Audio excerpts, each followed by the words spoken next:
So was that a second? Awesome. Thank you, Steve.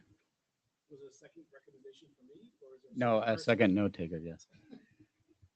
How's that work? We're on the same head tribe, or? Yeah, there's a shared note tool here. It's just hacking me. It's like hacking me. We'll see a cursor for where you're at right now.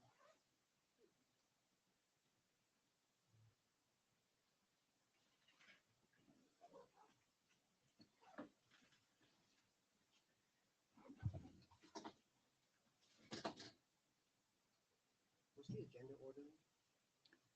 That was just discussed on the list. Now Rohan's going to go first. So we need Rohan and Dan to be here. So I left Dan behind with his ice cream. He's good Boston guy. Oh, yeah. ice cream was the problem.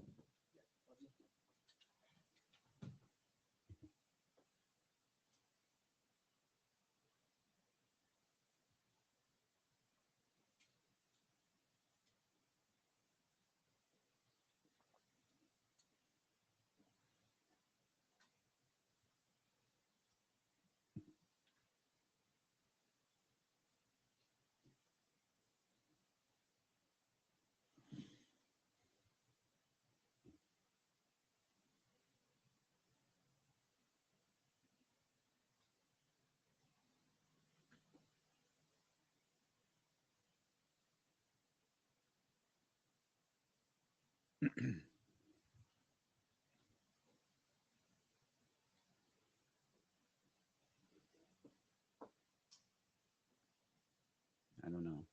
I left him behind.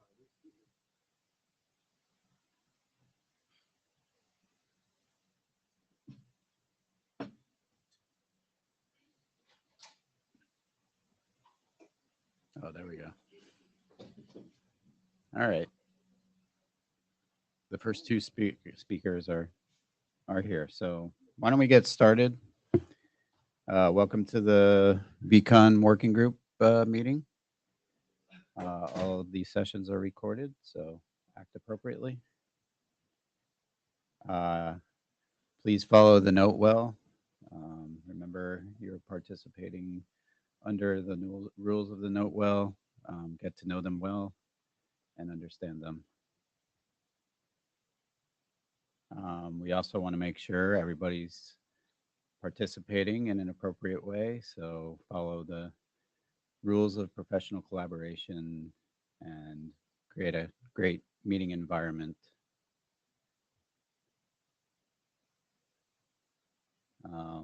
For those that are in person, please log into the meeting tool, and when you would like to speak, please get in the queue via that tool. Remote participants as well. And just a reminder to keep your audio and video off unless you're speaking.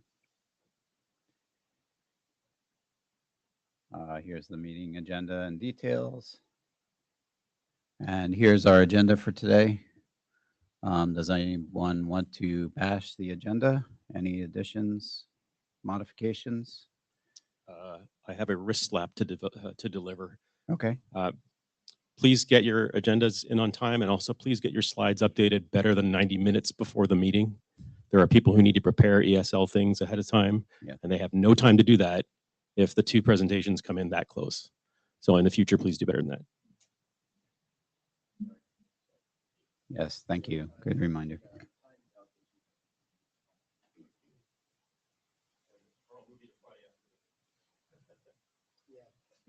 I think Oh, actually, the time is on the top, so maybe that's just a matter of. Yeah, that was the intent. All right. Any other discussion on the agenda? If not, we can move to the first presentation. Ron?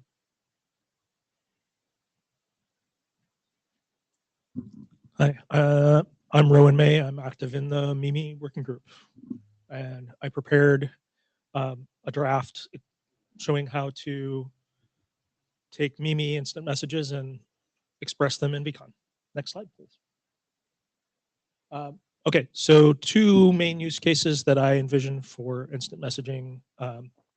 And the first is IM applications backing up their local database of messages and restoring them on another device. So that would allow you to securely share the messaging history from one device to another of the, kind of the same user, basically.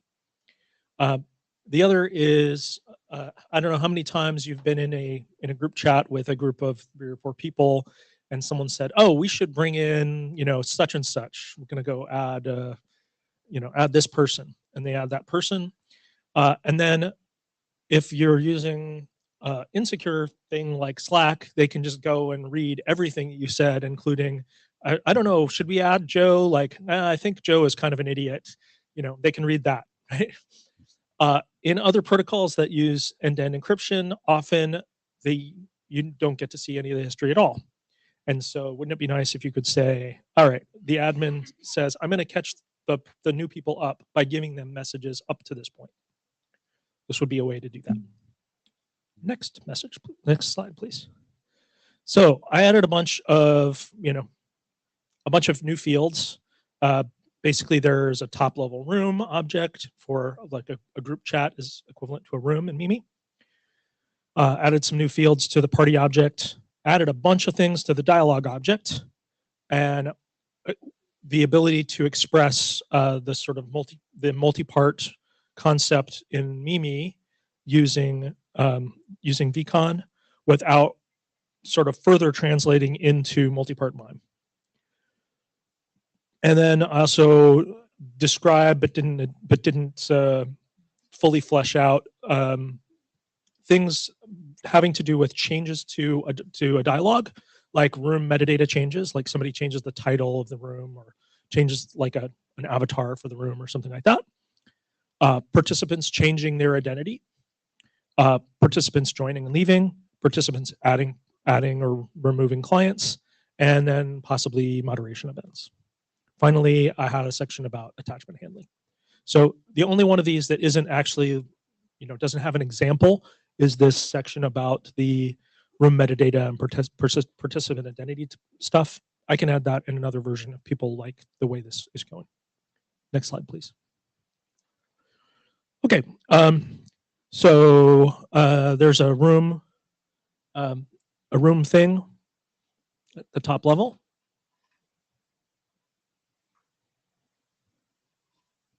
So here I have an ID. In this case, this is a Mimi URI, pointing to the room in Mimi, and a name.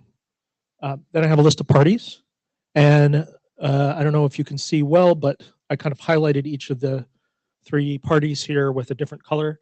So they've got their URI, they've got their name, a role, and a thumbprint, which would be like the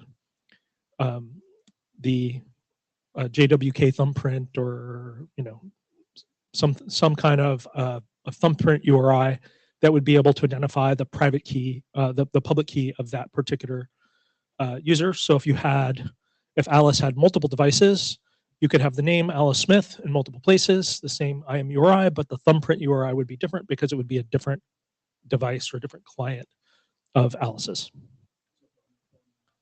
Exactly. So if I'm on my phone and my laptop, those would appear differently, and so you would be able to identify those if you need to. If you wanted to smush those and convert them, you could omit the thumbprint and just say, this is just Alice. So anyway, where do these things go?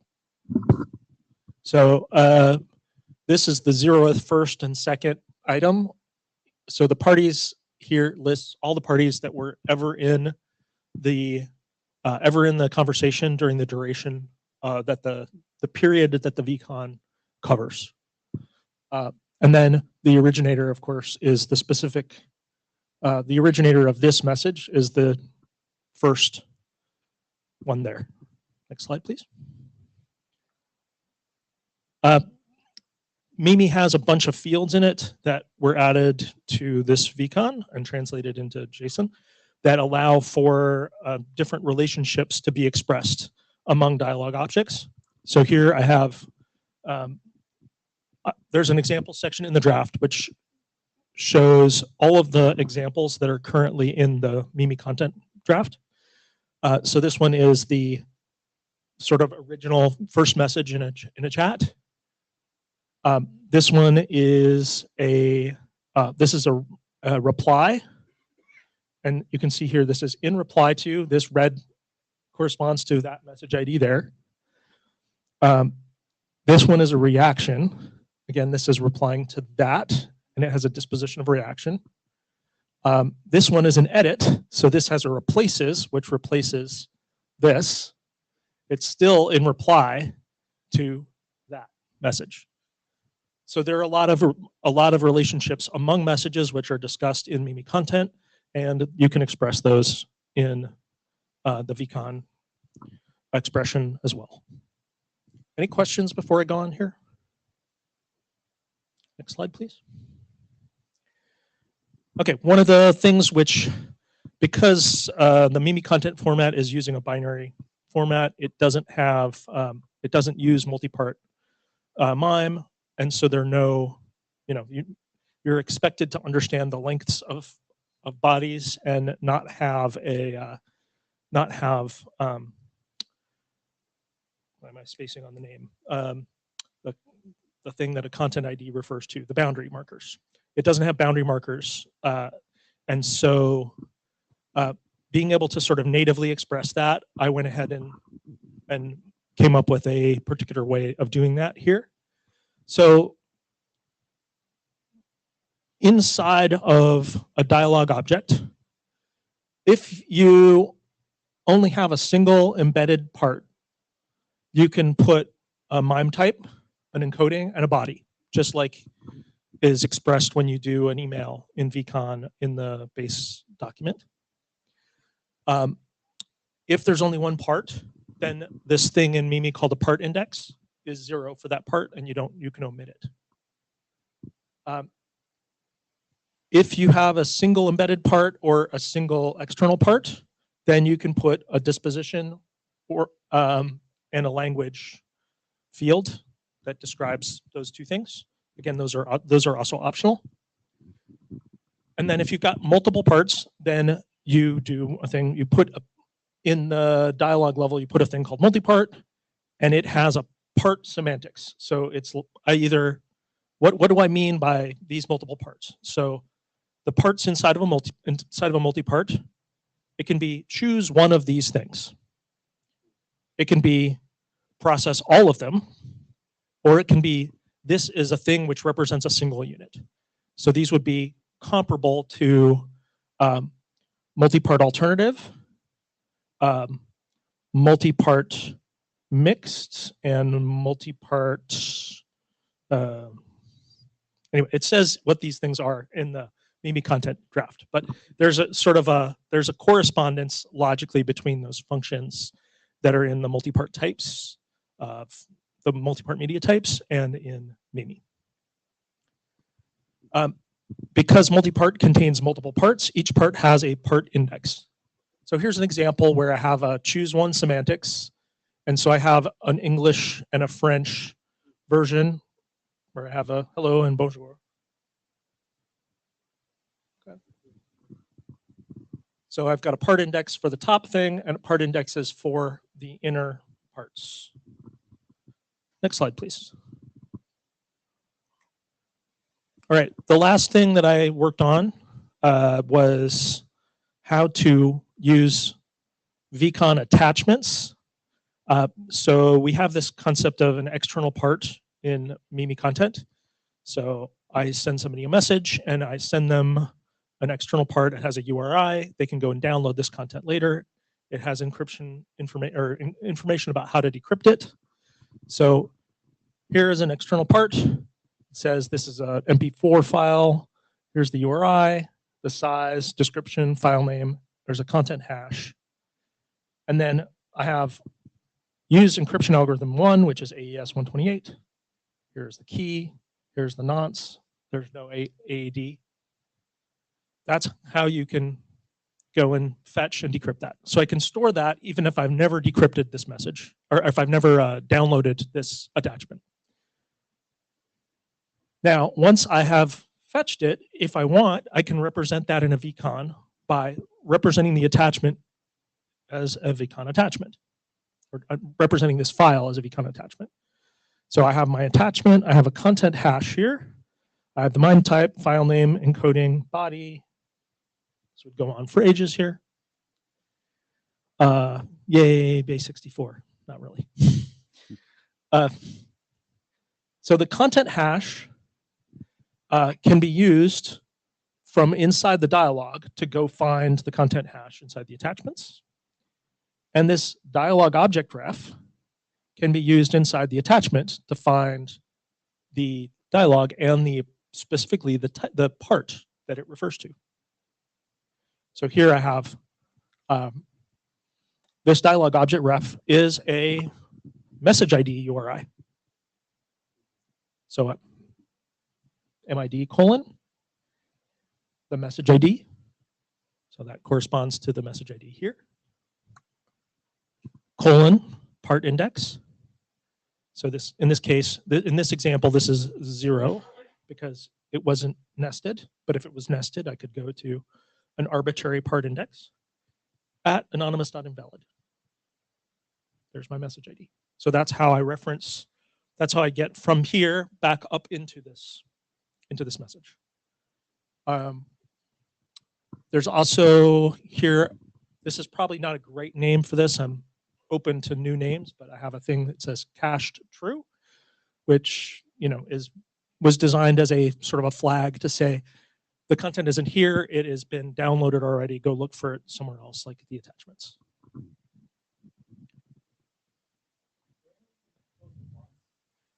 I don't. Is it on the screen? I think, how many engineers does it take to close the blinds? Next slide, please. Yeah, I'll send a message on the thing.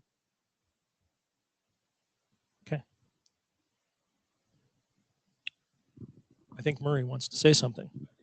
Could you go back at least one slide?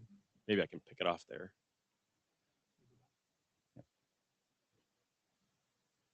This is good enough. Hold on, let me make that. Oh, perfect. Two engineers. MIME type. This is a minor point, and I don't know if this is rooted here or back in MIMI, but we don't really call them MIME types anymore. Call them media types. Is it a pain in the butt to change it now? That is not that is I'm borrowing that field name from VCON. So you can ask Dan. Okay. Media type. Media type. Yeah. Unfortunately, what? Okay, you might encounter friction on the way through just because we've shifted in a different direction there. I had a second one, but I can't place it now. Can you go back one more? Let's see if I can find a reminder here. Oh,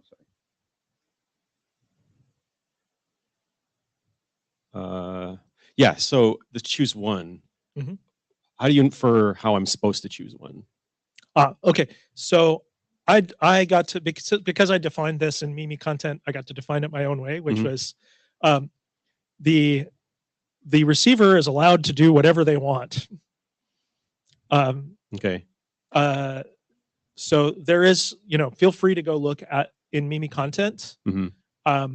But I, after reading the semantics in the multi-part documents and talking with, some old timers like, like Pete Resnick about like the terrible things that have happened with, this is the semantics, but then, you have like, this is how it's actually implemented. I felt like just being able to express, here's some stuff, pick one, like, go nuts, the receiver is in charge. Yeah, I guess what I'm thinking is if choose one is very definitely like a one-to-one mapping to multipolar part alternative, then I kind of get what to do here. But if it's just choose one, like, do I pick the biggest one? Do I pick the one numbered one? Do I pick or you're saying I'm free to do whatever I want? I'm going to be given two blobs of information. Pick which one you think is cooler and go with that one. what I intended is pick the one that you think is cooler Uh-huh. and go with that. Uh-huh. And I'm happy to take a suggestion. I was reticent to give it exactly the same semantics as multi-part alternative because of some of the problem stories that were given to me Okay. about it. I was just curious. I mean, if it's multi-part alternative, let's just call it alternative. If you're changing the name, I think you're trying to get away from something and like, okay, so what complication is that introducing? So that's what I was trying to tease out. Okay. Jonathan Lennox. Yes, Jonathan Lennox. I'm sorry if you said at the beginning of your presentation. I'm sorry, I got in here late. Is this how much of this is Mimi specific, and how much of this would apply to any instant message style communication? What an excellent question. Thank you. I meant to say that at the beginning. That was going to be my question also. So it is, I wanted to make sure that the important fields in Mimi were translated into VCON in a way where we didn't lose information. And I believe that for instant messaging systems, since Mimi was designed to be able to represent semantics that are expressible in literally dozens of different messaging systems, that you should be able to express those using this format, even if you didn't use Mimi to actually send the messages. If somebody has a counterexample and wants to add a field to make that work in VCON, totally okay with that. No. That is verboten. It's specifically disallowed in our charter. In Mimi, there is an extensions field. If you put something in the extensions field and don't tell me about it, I won't know. Do you talk about that in the current draft, that this could be used to represent, like, specific to VCON? I don't remember, but I would be happy to put a paragraph to that extent. I would even be happy if someone has an example of some proprietary message, instant message system, and wants to show some, a screenshot or some messages. I'd be happy to translate that into a VCON. Okay. All right. What do folks want to do with this? Any comments on that?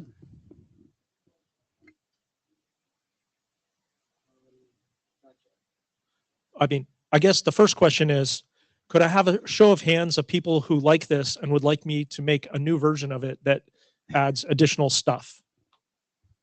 Yeah. Okay, I got 4 hands. Yeah, I think especially if we can represent any type of rich multi-group messaging, that is a great thing.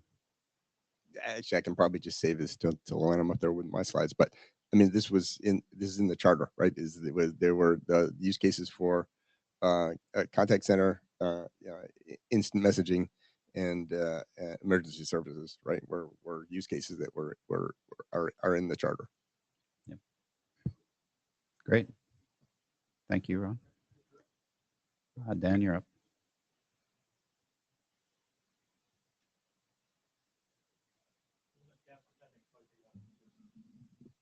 Oh, sorry. Can I do that? I think I can do that. I got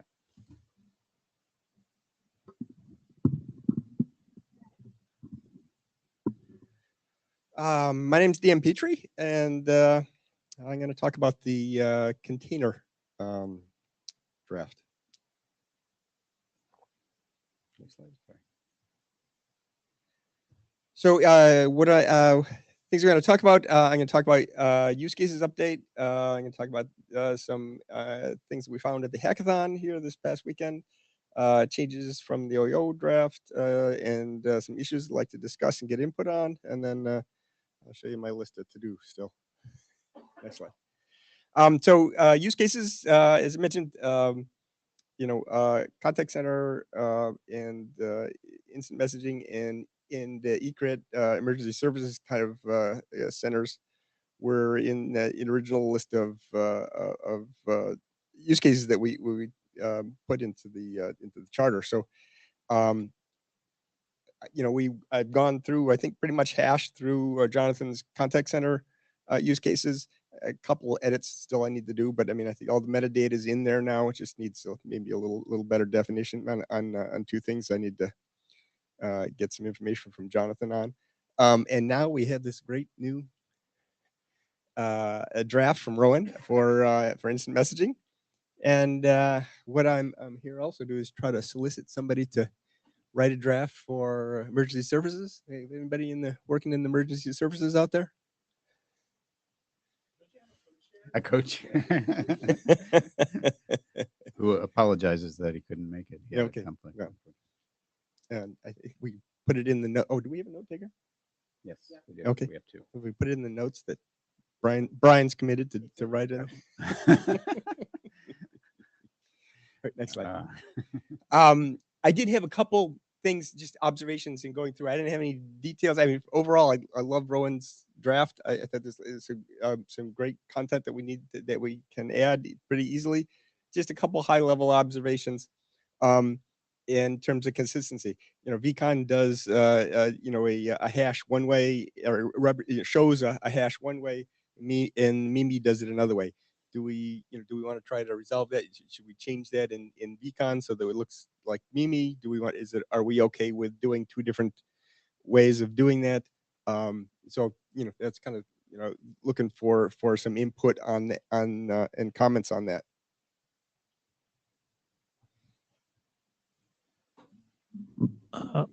Yeah, so I guess when I looked at this, I didn't read it very carefully, but I saw signature and I thought public key signature. Yep. So I would say if that's a hash, let's give it a name. I originally started off with the hash and then a hash algorithm separately, but I really do like this kind of, give the name of the hash colon and the thing. Syntax is really easy for people to see what's going on and kind of keeps everything all together in one place. Are we doing that elsewhere other than Mimi, or? I was looking. So there was an IETF draft for a while that had a one-letter prefix for different types of things. Some of them were hashes. Some of them were some other things. I've seen this notation before. I couldn't on Monday afternoon at 2 p.m. Pacific time, 2 hours before the draft deadline. I couldn't find the reference, but if somebody knows where this is, I'm happy to come up with a reference. But I like that, and I don't care whether content hash is called something else.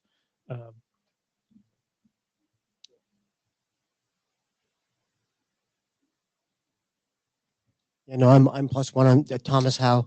I'm plus one on this one as well. I think we should go down to the content hash. There's no reason to diverge. Okay. Right.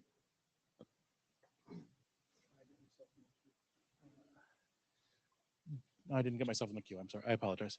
Jonathan Lennox. I don't care too much the color of this bike shed, but I do think it's a good idea to be able to have multiple hashes of the same, with different functions of the same content. So whatever the structure is, whether it's like this with a prefix or some sort of container or something, but I think there might be use cases for multiple different hashes of this For the same at the same time, but with different hash functions. Yeah. Yeah, potentially. It's an array. Yeah, potentially. Yeah. I don't know if it's always an array or it's an array if you have more than one or what, but I think there's also a repository for hash function textual names, so that's probably because I noticed you're also spelling Shaw two different ways here. Right. Right.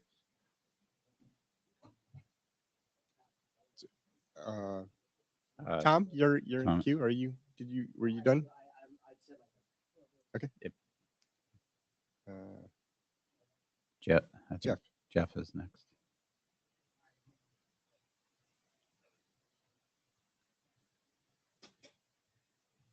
In the stir shaken in the stir arena, there's a draft spec by Chris about RCD, and it uses hashes on RCDIs, and it's very similar to this, other than it does Charlotte dash.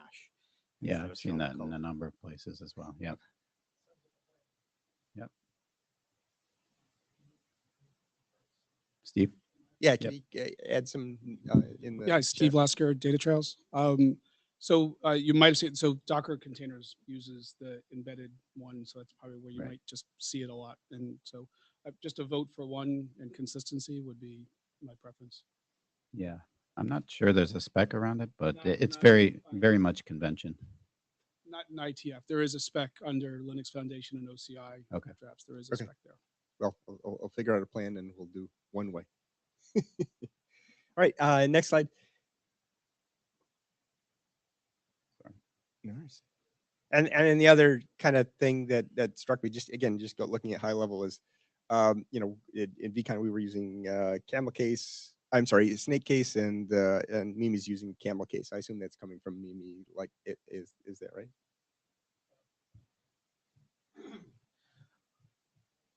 I just have a mental block around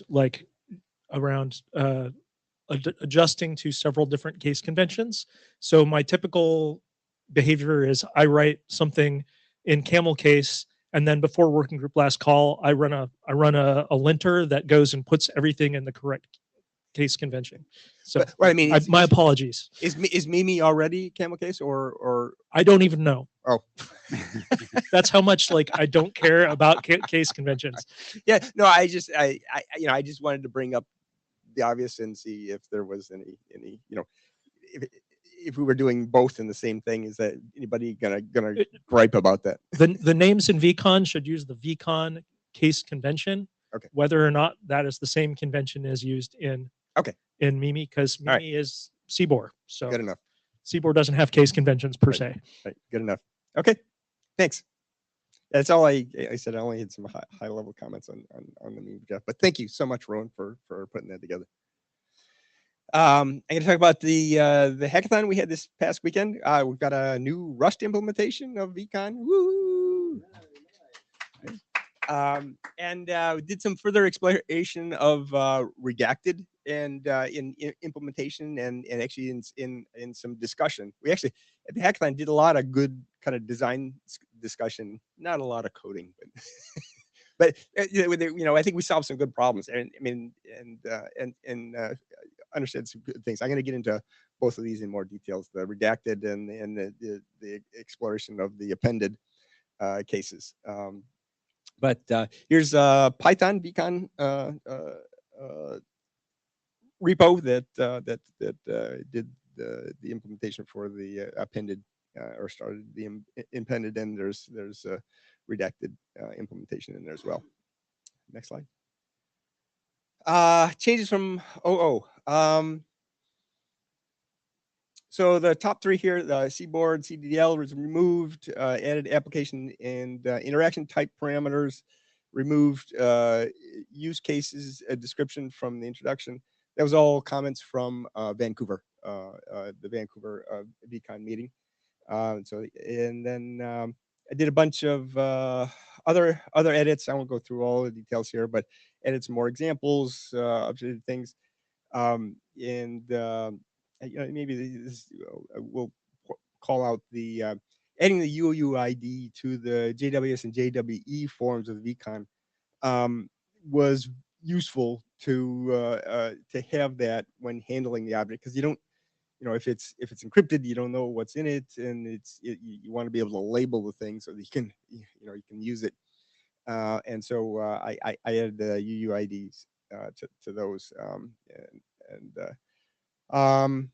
I have improved the section on media types for IANA, but I still have you know, I have a slide on that. Yeah. I have a slide on that. I'm not done. I'm hunting for the expert on that, and so maybe you guys can send me in the right direction. All right, next slide.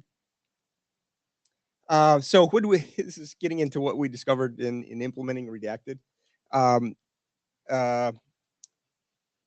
In Vancouver, I had brought up the idea that maybe we should remove the body and encoding parameters for referring to a redacted or you know, the less redacted VCON, because it just seemed like, you know, making a big tree of things just didn't make sense. I think I'm still in that same headspace, and unless anybody has any objections, I think I'm gonna remove body and encoding from redacted, group, and appended. and stuff. That will still be the URL that you can refer to that, and it's optional in all of those. And so we'll have UUID to refer to the other VCON, and a type for redacted anyway. Why was this? What is the redaction accomplishing? And then similar changes for group and appended. So if anybody objects, I'm gonna pull that out. Next slide. Just looking at a little detail of the redacted tree. So here on the right hand side, we've got the original VCON, right? And then in the middle, we've got another VCON that it's a redaction of that original one. And then on the far left, we've got another VCON, which is the redaction of the redaction, right? And so you end up with this tree here.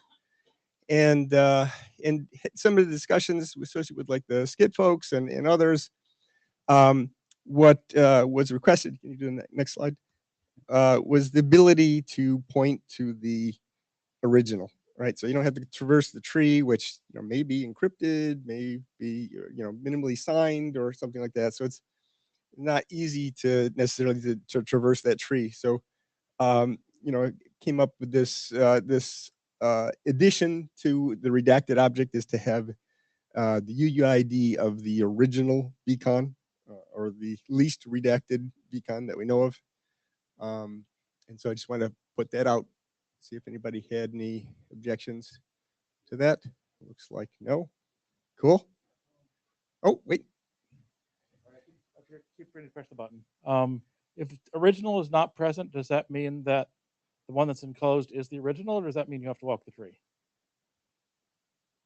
If original is not present, then the one that's referred to is the original. Okay. It doesn't mean the old semantic of you have to walk the tree. Yeah. So you're asking, is this a must have or should? I think it's probably a should. Okay. Should be present. Is that? I mean, it's a. That's all. I mean, it's a semantic change, but probably we don't care at this point, right? Yeah. Steve Laster, Data Trails. So I think I think it's walking the tree is kind of the concern is can you find, so if this is a redacted VCON, then that assumes that there was an original, and which is what you have there, ironically. But would it maybe make sense to have a VCON ID that correlates all of them, and then there's a version or some other property? So there's literally all the versions of that VCON, redacted or otherwise, always have a consistent ID, and then there's like a subversion or something. Are you suggesting that we have the whole tree listed in the object? Not so much the whole tree, but there would be a consistent ID across them all. So this would be, I'm a little confused, which is the original here? The original is the little one on the right. Okay, because it's being added. So yeah, so like the other ones still have UUID 1, 4 ones, and then there may be a version property or something else that's so that everyone would have that UUID 111 in it. They all do, in this case. Oh, I see. You've got UUID buried in the redacted section. Yes, but it's a new V. Would you consider that a new VCON, or is it? Yeah. So we've got 3 VCONs here. The one on the right, its UUID is 1111, and the one in the middle, its UUID is 2222. And then on the left, we have a VCON, which is its UUID is 3333. And then we have these other VCONs that we refer to from the derived VCONs. So you can. So if I'm trying to traverse the history of it, I have to start with UUID in the root. I have to go into the redacted section to find UUID. Then I got to go in the other one and go, oh, that's not the UUID. That's the original UUID. It makes it a little much more complex to walk to understand. If I have a bunch of them, what is the sequence? I have to read different properties along the way as opposed to using a UUID and a date and ordering some other property. I'm not sure I know how you I would think do it that's any other way. how a linked list generally works. Except you're now proposing the original I was going to ask, should the second one also have, like, just to be consistent, should there be an original or no? I'd go either way. I mean, it's not necessary because the thing it's pointing to is the original, right? But we And I can guess say that it's always mandatory. But if it doesn't have an original, then Right. then it only points one back. Yeah, I guess. Other thoughts or comments? Next slide. So here was another thing that came out of dealing with the redaction. Dialogue objects, attachment objects, analysis objects, they all have they all can have content that you may want to redact. In some cases, maybe you want to redact them in their entirety. And so here was the thing that I think this is a minor point, but I just want to make sure people are okay with this. So you've got this scenario. I've got a redacted VCON, and I want to redact the entire contents of a dialogue, let's say, and so. But I don't want to get rid of the metadata for that dialogue, right? Because it's interesting information that's safe to share. But I don't want the actual recording or text or whatever to be there. And so the idea was, you'd remove the entire body or URL, right, of the for that dialogue or whichever object it was. Then the issue is just that currently, so this is just a change to the semantics there, or the kind of the rules is currently it says that these objects should have a body or a URL, and I want to basically change that so they should have a body or a URL unless it's redacted, right? So to make it possible to not have those present. Anybody have an issue with that? Okay, next slide. Appended. So again, more stuff. How am I doing time-wise? A couple more minutes. Okay, I'll try to go faster. I No. think I only have about 5 you- slides anyway, but You have a little bit more than that. okay. So another scenario where we've got an appended. Right. So we've got a let's say we have a VCON and it's been signed or encrypted, whatever, and I can't modify it, right?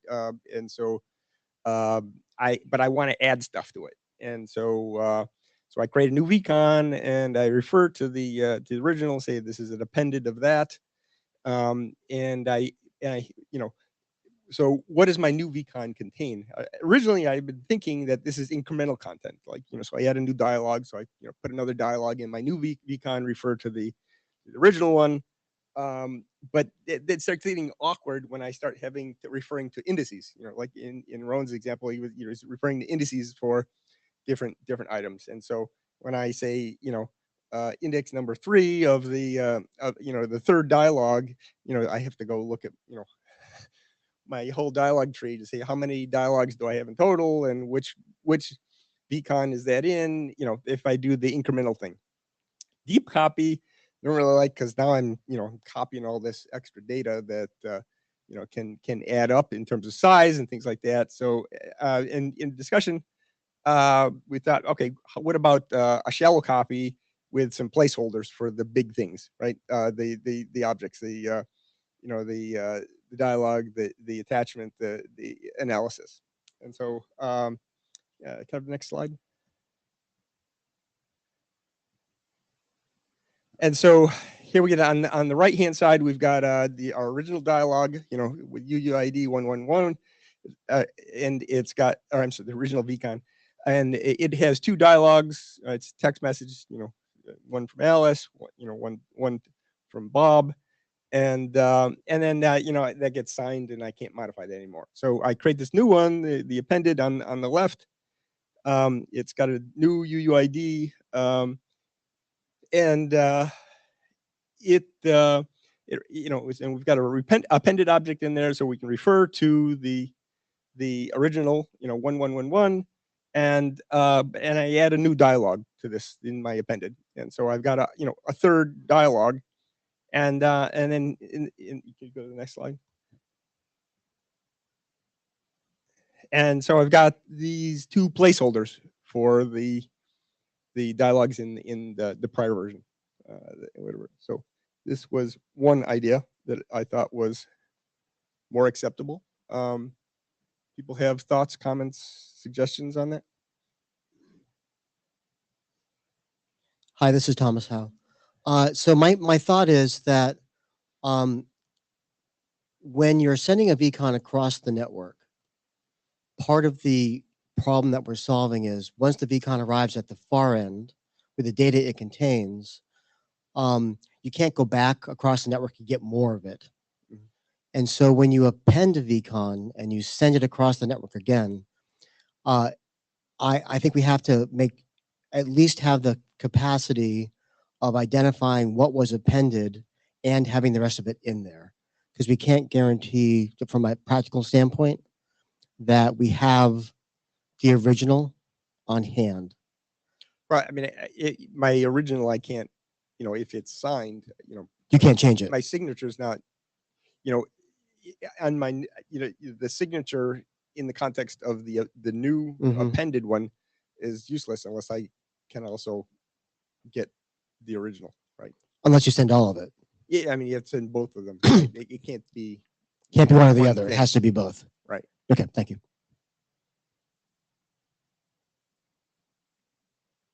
So I don't know. Any thoughts, comments? Is this seem like a reasonable approach? Bertram Simple again. Don't you also protect the integrity of the one you're referencing? Because just using an UID might be light. Someone could craft another VCON like with the same UID you're referencing here, and so like in the second one, don't you want to reference with the hash of the 1111? Oh yeah, that's a good point. Yep, probably do. Yeah. Yep. So we need a hash along with the UID. Steve Lasker, I was something a little bit similar in the dialogue. Can you, instead of just putting blank ones in there and not knowing, maybe there's a pointer to it, or it says it's being appended to this collection or replaces something in that original dialogue. So let's say the transcription for Hello Alice was spelled wrong. So you can say, that third one is actually replacing element 2. So I don't know if we need to put blank placeholders, because then does the correct quantity make sense? Like if you have 3 instead of 2, what does that really point to? As opposed to the dialogue is always an append unless it says replace a certain element of the previous one. So you're suggesting not have the placeholders and just Yeah. the problem with that is that when I refer to the third dialogue, then I have to go look how many are in the first one, how many are in the that You have that to was- build up maybe you're building up an object that represents both. Right. It's supposed to walk it either right. way. Yeah. Yeah, no, it was just making that indexing easier. It was the point of having the placeholders. Right. My it doesn't matter which one I look at. The third one's always the third one, right? It may not have the third one, but any that has 3 or more, it's the third one, right? But is that leaving a little fragile that if you had 3 instead of 2, I don't know if if you have to go back and read the other one, aren't you loading these all up into some runtime object anyway? You may be, you may have to, or you may not. I mean, it really, I don't know. I think it depends on the context. It looks a little weird. I'm not sure if it gains you much is what I'm getting at. Yeah, I'm not getting a. We made the noodle more on this one. Okay, next slide. Media types. I would love some help with media types. I think I've been hunting around, trying a few people here and there, and I haven't got a definitive answer. So I think it's pretty obvious for a VCON. The subtype is VCON. For a VCON with gzipped, it's VCON plus gzip. But I don't know if we have a VCON, it's in the sign form, it's a JWS. Do we create a MIME type for that? And is that VCON plus JWS? The person I haven't yet talked to, but was a few people have suggested is I talked to Mike Jones, and I plan to do that. I just haven't been able to catch up with them in this week yet. That last one's going to be a problem. Yeah, that was the other thing is in my understanding, you can't have more than one plus sign, So this right? is what we chartered Media Man to tackle that question. Are we Yeah, going to allow these plus things? Yeah, And I think the consensus of the working group is no. Yeah, no, and that was my understanding, but I put it up there kind Okay. of. Just don't start going down that road. No, I mean, I don't know what to do in that case, right? And so I had caught the bit that we don't want more than one plus sign, but I don't know what to do in any of these cases, in the cases with the Jose stuff. I'm going to try to catch up with Mike Jones to talk about that. Anybody have any other suggestions or who I talk to? Please send me a note. That's all I have to say on media types. Next slide. And I got a bunch of stuff to do. Most of this stuff is just, it needs a little more thought that before I do anything, or it's just I need to, chase down some information here and there. And it's not. I don't think there's any issues with these. It just needs doing. So I'm not going to go through this stuff. Most of these are highlighted in the draft anyway. But anybody have any other questions relative to the VCON container? Cool. I'm done. Great, thank you. I think we are pretty good on time. I believe Diane is next. And Thomas? Okay. Hello, everyone. Hello, welcome. Thank you. Privacy primary. Okay. Great. Thank you, Thomas Howe. Before I let this go up to Diana, just two quick things about why we're doing this. The first is we recognize that there's going to be a lot of new players and new actors who are working on the VCON standard who may or may not have backgrounds in privacy. So we wanted just to point out that we're doing this for two reasons. The first is privacy by design is always much better than going backwards in time. It's much more difficult after the horse is out of the barn to put it back in. So we want to make sure that we've got privacy really in the top of our heads the whole time. And because a lot of us don't have backgrounds in privacy, a lot of us don't actually understand the issues or the nomenclature, et cetera, we thought it'd be really good for the working group to have a primer, and for those who are implementing VCONs to also have a primer so that they understand just the basic issues. We recognize that privacy does change versus your jurisdiction and what you're doing, but nonetheless, a lot of the concepts are very similar, and so this draft is a help for all of us who may not have that particular background. So, Diana? Thank you so much, Thomas. So we prepared this draft to outline the crucial privacy law requirements worldwide, and we want to show how VCONs can help with privacy law compliance. So firstly, you know that VCONs can contain numerous useful data, including the information provided by the parties on the call. But some of that information is protected by privacy laws and communications privacy laws, and some of it is not. Data privacy laws protect personally identifiable information, which includes information that makes it possible to identify an individual. For example, it can be names, government-issued ID numbers, financial data, biometric information such as face prints and voice prints, characteristics protected by anti-discrimination laws such as gender, race, disability, national origin. And since VCONs also contain communications data, they implicate communications privacy laws, which protect against the unauthorized recording and access to conversations. Next slide, please. Thank you. When identifiable elements are removed, however, the information becomes non-personal and generally falls out of the scope of data privacy protection laws, reducing businesses' compliance obligations and increasing privacy of the individuals whose data is being used.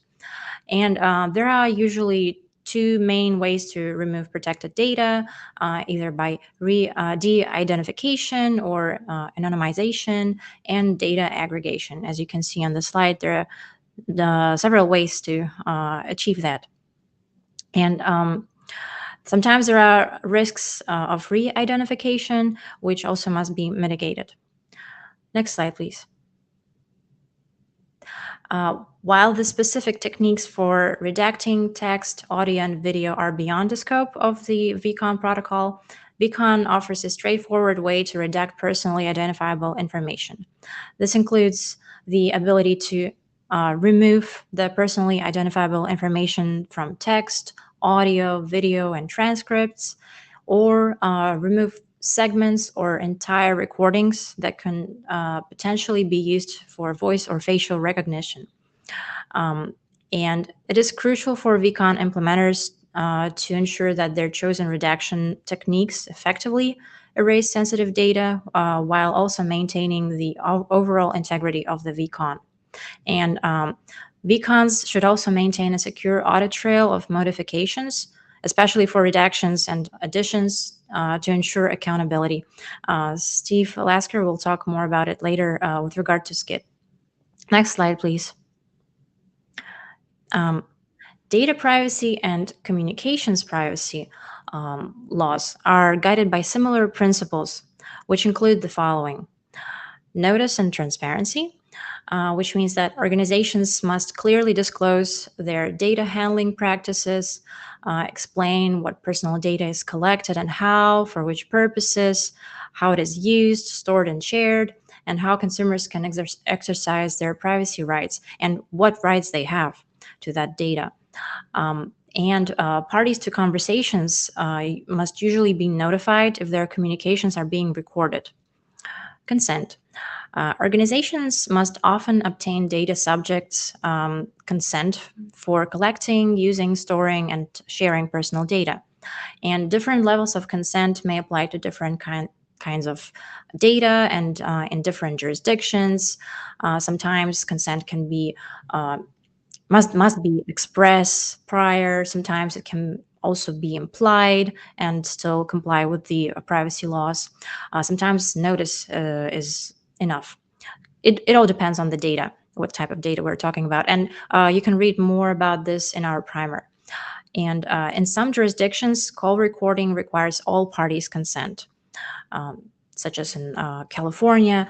I do not believe Ireland is a two-party consent state, but at least one party to the conversation must consent to the recording in most cases. And VCONs allow storage of consent data, and they also allow tracking permissions for specific data uses. Also, since for some purposes consent can be given orally, VCONs can store information about that oral consent, making consent management easier. Purpose, collection, and storage limitation, and data minimization. Personal data must be collected for specific legitimate purposes and should not be used for purposes that are incompatible with that. Organizations should also collect only the minimum amount of personal data necessary to achieve the stated goals, and personal data should be retained only for as long as necessary to fulfill the purposes for which it was collected. VCON permits masking and deletion of personally identifiable information, which reduces the amount of data processed and stored in accordance with these principles. Next slide, please. Security. Organizations must deploy administrative, technical, and physical measures to protect personal data from unauthorized access. And many jurisdictions exempt from the breach notification requirements encrypted data for which the encryption key remained intact, further increasing the creating more reasons for organizations to protect the data with technical means such as encryption. There are certain considerations around VCONs and data security. VCONs can, and in some cases should be encrypted. For example, if they contain unredacted sensitive information, and we define sensitive in the primer. Secondly, externally referenced files that are part of a VCON should be encrypted if they contain protected information and should be transported, and it should be transported only over HTTPS. And finally, access to unredacted VCONs and their referenced files should be restricted to authorized personnel only, so administrative measures. Next principle is data integrity. And personal data should be accurate, complete, up-to-date, and trustworthy throughout its life cycle. VCONs can be used to track conversational data provenance and ensure its integrity.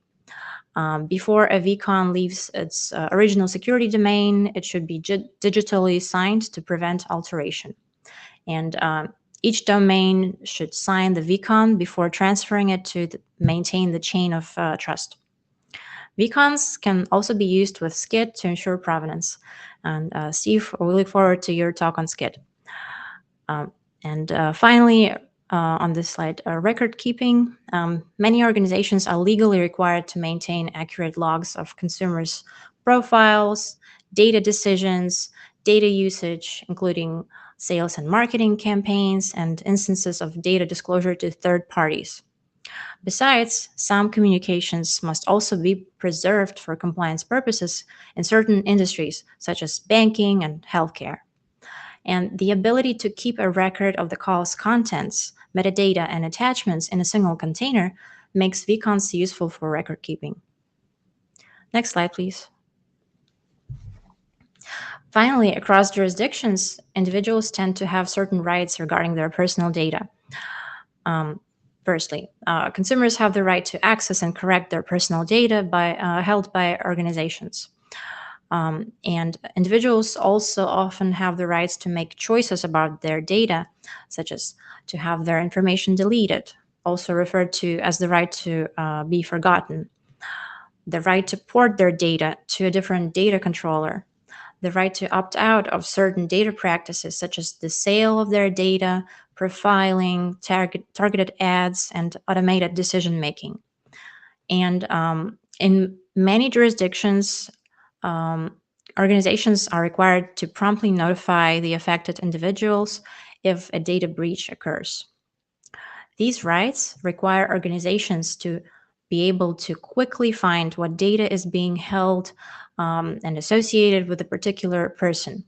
VCONs offer that capability. Besides, using VCONs with SCID can help identify with whom the VCON was shared to notify other data processors of, for example, a consumer's choice to delete their data. Next slide, please.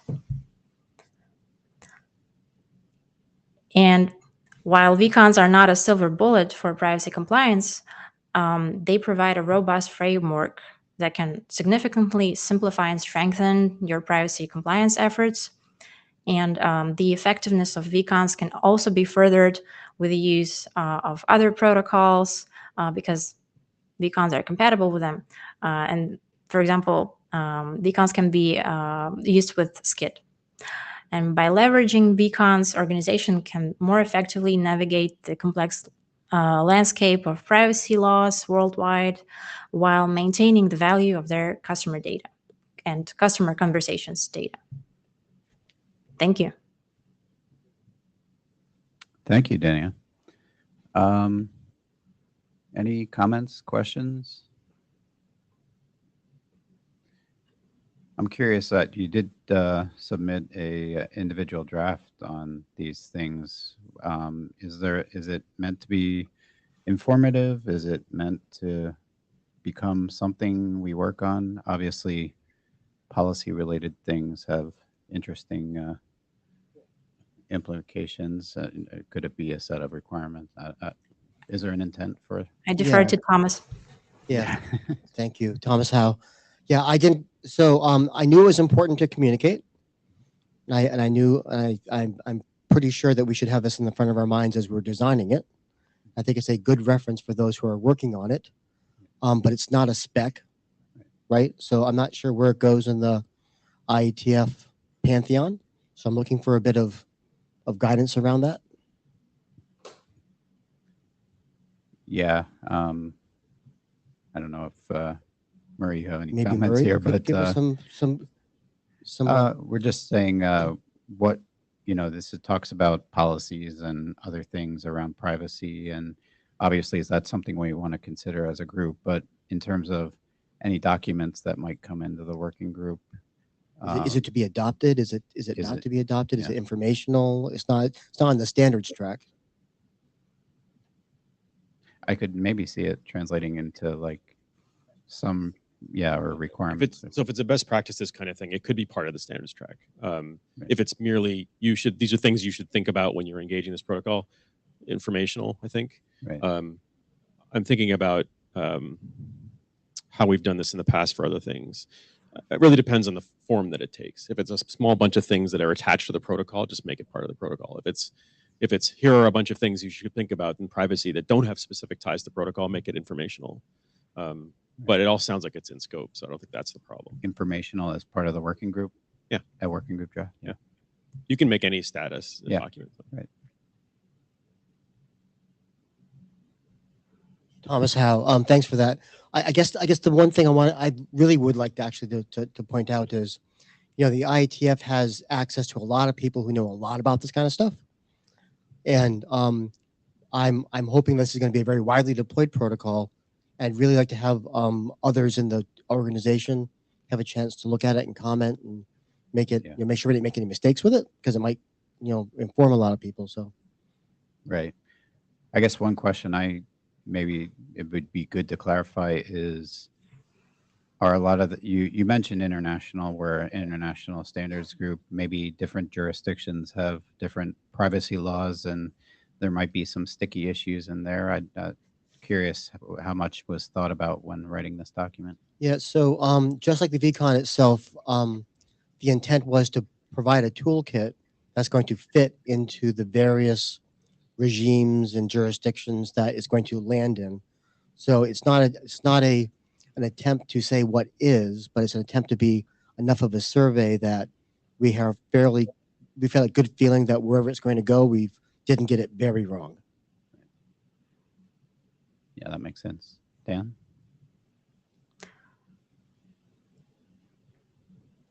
Sorry.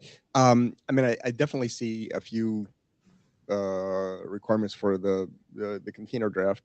Do we need a consent was obtained by this form, and is there some standard values that we should put in for that? This is licensed for this for this purpose. The user data has licensed this the data in the VCON for this particular purpose or period of time, or I think that kind of information makes sense in the for us to define in the container draft. So I mean, I see some things coming out of that. I don't Right. know what those are, and I don't know the details of what they look like. Right. And I guess that's maybe this sort of corresponds to Murray's comment of like, do we want to explicitly work on that in a document, or do we just want to acknowledge those requirements and make sure they're reflected in the various other documents that we have in the group? I was leaning towards the latter in terms latter, of just let's define what needs to go in that container, and then this document is can continue on whatever life it Right. needs to. Okay. Right. Go ahead. Hi, Jonathan Langley, Ofcom, but perhaps more relevantly for this, previously at the Information Commissioner's Office, Okay. the Data Protection Regulator for the UK. On the international point, I've had a read through the draft, and I think for the kind of European UK context, it probably does need some work to make it more relevant in those contexts. I'm brand new to the IETF, so I don't really know what the process is for that. I'd be happy to do some of that work, but obviously I don't work for the ICO anymore. Yeah, well, I think you're bringing up exactly what we're trying to figure out. And maybe it's good to ask the authors what I'm happy to talk to you guys later on if that's helpful. Go ahead, Steve. Steve Lasker. I think that's the question is, does it get adopted as part of the working group so it can be worked on so Right. others can contribute to it? Yeah. I think it would be helpful. It certainly I guess so. presentation. Right. Yeah, I just want to make sure it's something the authors intended to get adopted, and then, then we can deal with the other discussion issues if we do want to It adopt it. sounds to me like it's going to get adopted, whether it's part of the base document or separate ones. So we're forcing the authors to work on it. Yeah. Okay. I could definitely see how adding more European perspective would be beneficial. And there's a lot of common ground, and there are a lot of best practices that we can consider that are not required in all jurisdictions. And we invite a conversation around whether it is beneficial to encourage the adoption of the best practices, or if there needs to remain more freedom for implementers to regarding the level of compliance that they want to adopt. So do you have any opinions, people in the audience? Anybody?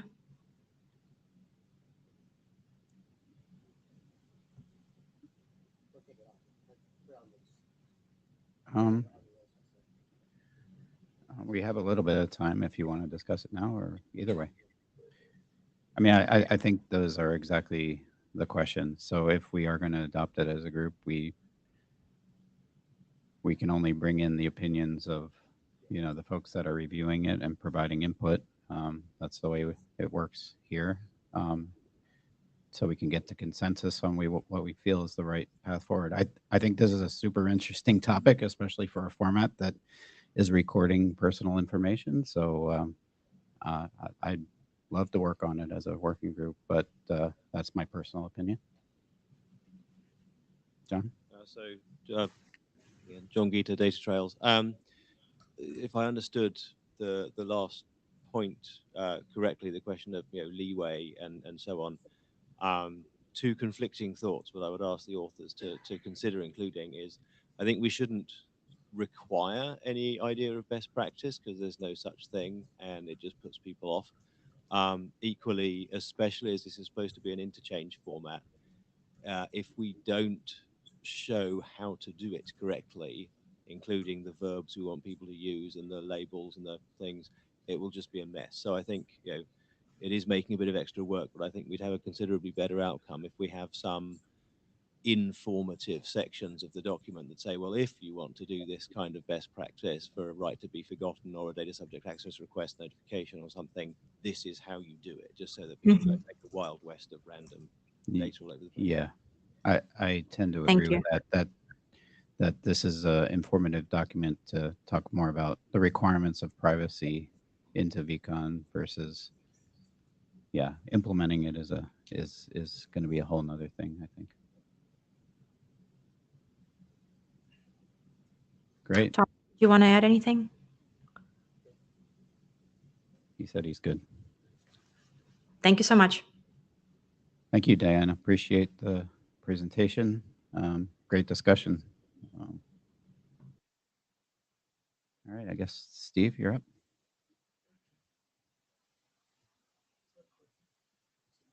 There is a clicker. I haven't tested it, but we can try it. 1 second. You want to see if it works? Not sure if that's what's supposed to come out. I'm not sure that one. Is it working? This one's not. So I'm not sure. I'll just click through it if you don't mind. Oh, into my. That's exactly what this is. Yeah. Oh. Okay. It wasn't just a tail hanging out of the thing. That makes sense. Oh, is it for me? Oh my gosh.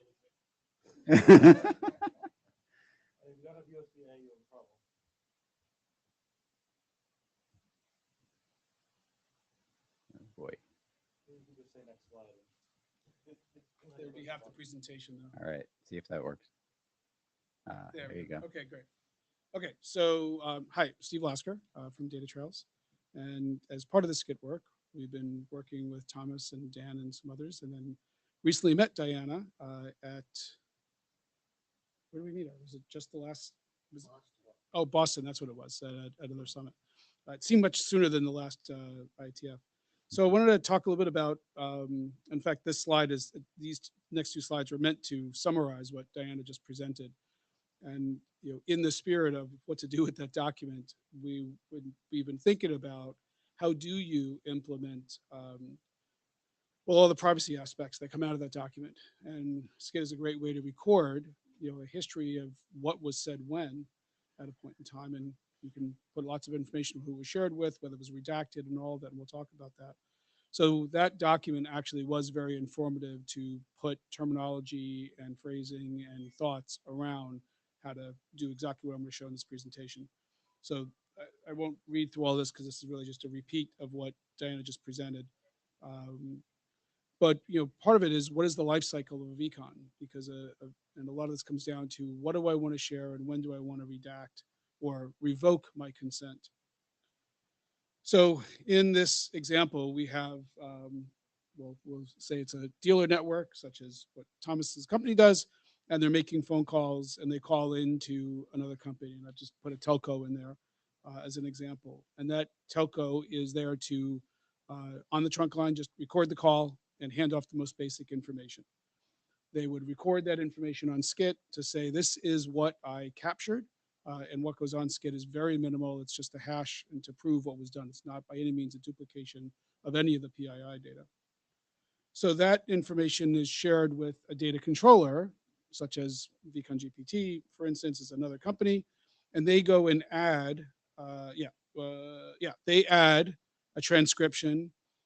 And then this is where it gets a little more interesting. This is experiment of thoughts. So they had a license that says, what is the use for this VCON? And it's modeled a little bit after, what do we do with software? Right? Can I use this software? How can I use this software? How can I use this VCON? And one of the elements, and we're not sure we want to pull it out as a separate property or not, but if there's a license for private use and it's stamped into the VCON, well, what is the window that I have to check if consent has been revoked? And it's probably a good question of consent for purpose and so forth. And for anybody else that consumes this VCON, who is the data controller? Who is keeping track of consent being revoked?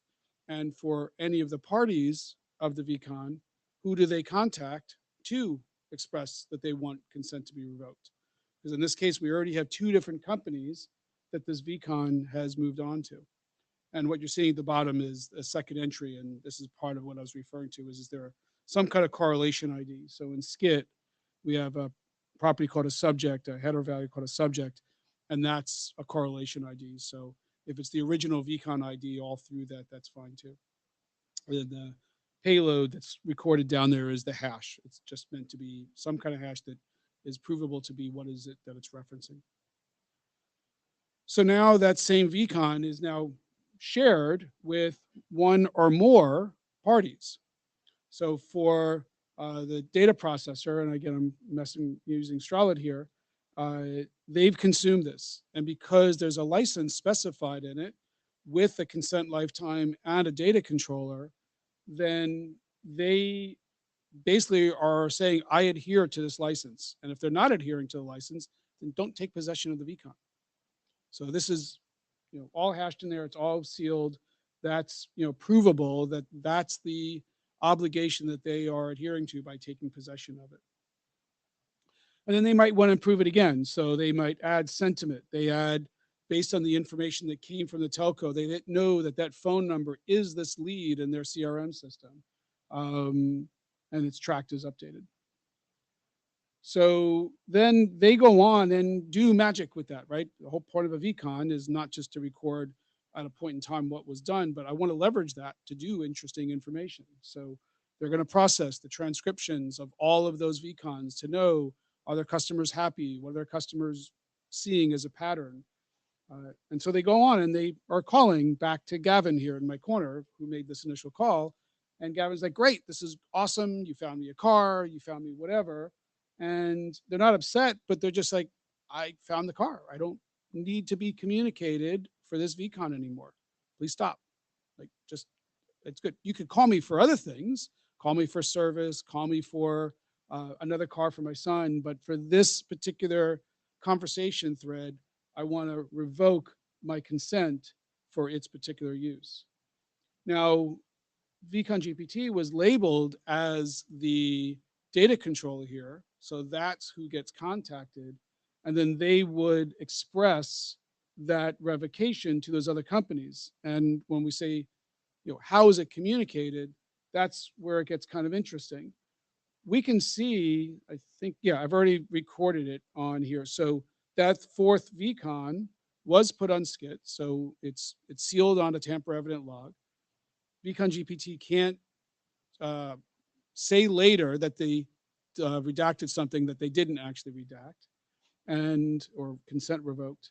And then these 4 data processors, they are obligated to contact back to VCON GPT in this case to find out, is it still current?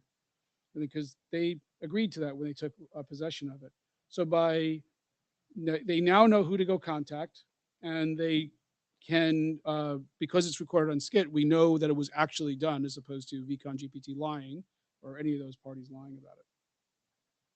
And that's just what I'm kind of highlighting here is now that we've got elements of data that were very informative to do good, whatever it is, in this case, it's customer contact, that there's also enough information for auditors and I hate saying the content enforcement police, whatever, because it takes another meeting. There's enough information to hold folks accountable. We can't prove that these people are doing the right thing, but we can hold them accountable that they took possession of a VCON that said what the expectations were. So this is just a pivoted view of it that shows here's what entries we've recorded on SCIT. And we don't need the original VCON for its copy itself. The information needs to be there. But the idea is that as the data controller made enhancements to it and shared that, that's the copy that was important that they needed. And more importantly, it's also to know who did not get the consent revoked information. And in this case, Acme Rockets is either I put it as red, so we can assume if it's red, it must be outside the window. And we can see that VCON GPT definitely did record that consent was revoked. In fact, I highlighted there's a VCON operation in there as something we're also just playing with as an idea. So Acme Rockets can't say that you didn't tell me so. It's definitely, they were told, they chose, whether they chose to do something with it or not. It's that's something they can be held accountable to. And then in this scenario, what we don't know is whether this new one by Wabbit Networks that created another version of the VCON, did they alter one that was already there and do something that they're not supposed to be doing? Or did they tamper with it? Or did they just amend one and create another VCON that isn't yet proven because it's not recorded? It's just sitting in thin air. It's no different than finding a piece of paper that says buy the stock. It's great, on the street. If I don't have any context of identity to it, it's really hard to put any trust in it. Or a clicker that's just sitting on a table that you plug in. So, gee, thanks. Yeah. Well, I did use yours. I offered you mine, but we wound up using yours. So if I think about, Diana Thomas's paper, how do I put that in practice? Because there's a lot of information, but there wasn't many musts because jurisdictions vary. So one of the thoughts that came out of it is, should there be a license field? And should there be the equivalent of, a VCON license? Just like there's MIT licenses, there's various licenses for software, and we know the ones we like, we know the ones that we need sometimes. Do we need something like that so that is very specific on how this VCON gets used? And maybe we could come up with one. This is why it's great to have Diana here, because she is certainly in the role to be able to do this and collaborate with maybe other lawyers in the EU. But Is there an EU license, a US license? Is there an international license for certain use? Because calls are certainly international at times. So would we add, here's the license URI. Like, this is the license this one adheres to. I don't know a lot if confidence around the consent lifetime. It's something we started playing with. And then who is the data controller to go follow up with? Yes. That license, is that intended to be human readable legal text, or is that intended to be something machine readable and enforceable by programs? Because the latter seems like it'd be very hard, but the former obviously is not enforceable. Yeah, I think there's so far we want to go with the chat GPTs to read a dynamic license. So my thought was the former, is that there's a couple of licenses that are out there, and the first time you see it, if that URI doesn't show up in your system, like when I'm injecting a VCON, if I see a URI that I recognize, I'm like, oh, I'm good. If it's something else to the point where it needs to be read, then it gets shot off to Diana, and she can go read it and decide, do I want to ingest this one or not? But that's my thought. Yeah, Thomas. Thomas Howe. I think one of the neat things about this proposal is it helps us overlay on the existing legal approaches and structures we have now.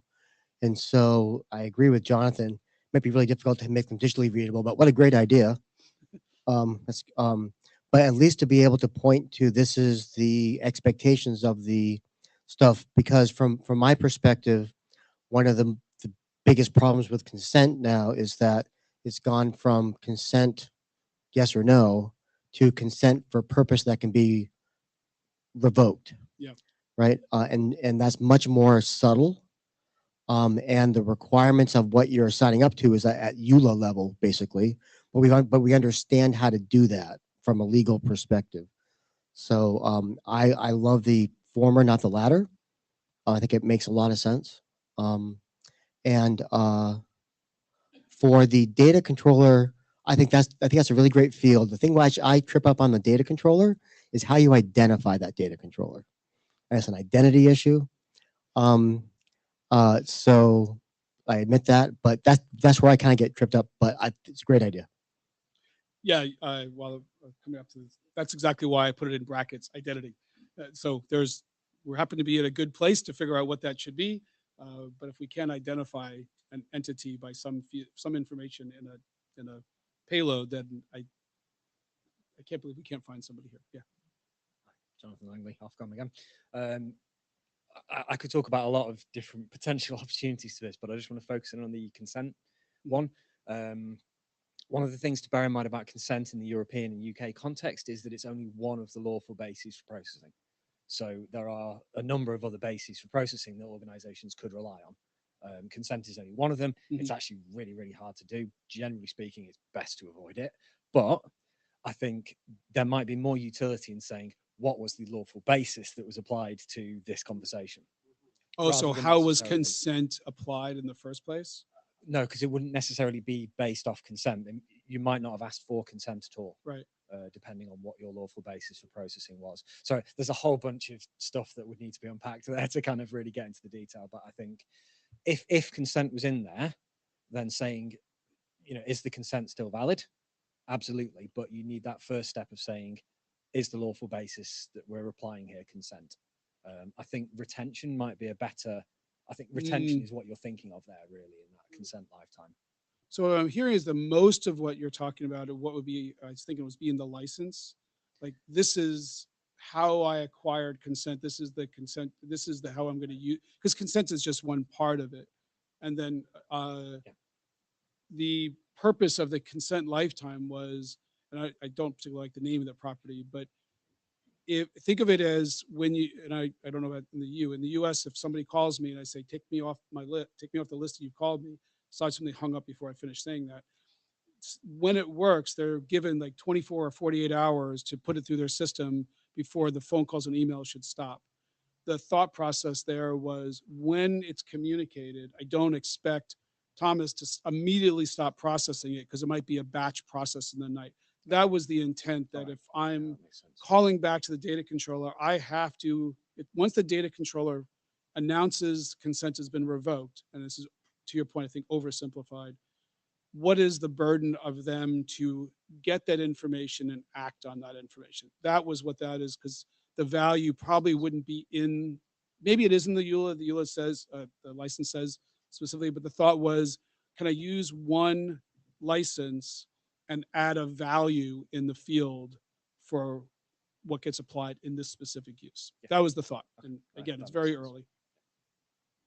But thank you. That's great. So it's clear Dan, we're you started saying something? So I think we need to separate the licensing part and what does consent let us do from how is consent received for Yeah. this, right? I mean, I think that's I just, those are two different things. Consent may be implied because I'm this is a recording in my business, and the employees are subject to it. Or it's when I called the call center, it says your call may be recorded for the following purposes, right? And so I would like to see consent separated from the license, that this is how this VCON can be used, right? Makes sense. So I guess in general, I think we're going to be touching a lot of interesting topics here, but and I'm not a lawyer, but I think license has to be clearly between two parties.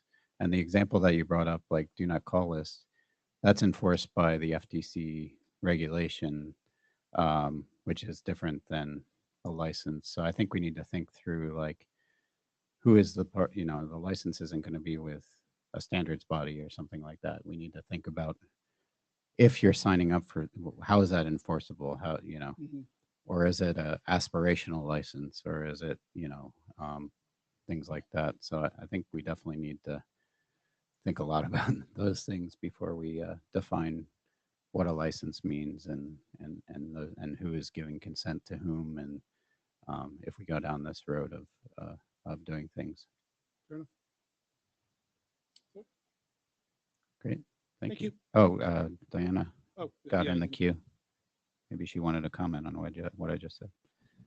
Oh. we were talking about it the whole time. So yeah, little bird. Thank you. Addressing, Chris, addressing your comment, I believe we might want to get back to the second or first slide that we kind of skipped over, where In we could, Steve's deck, or the before, please. Yes. So, Steve, would you like to talk a little bit about this? Because this, we did not exactly touch upon this in our presentation with Thomas. Well, it's your text, so I'll defer to you. Okay.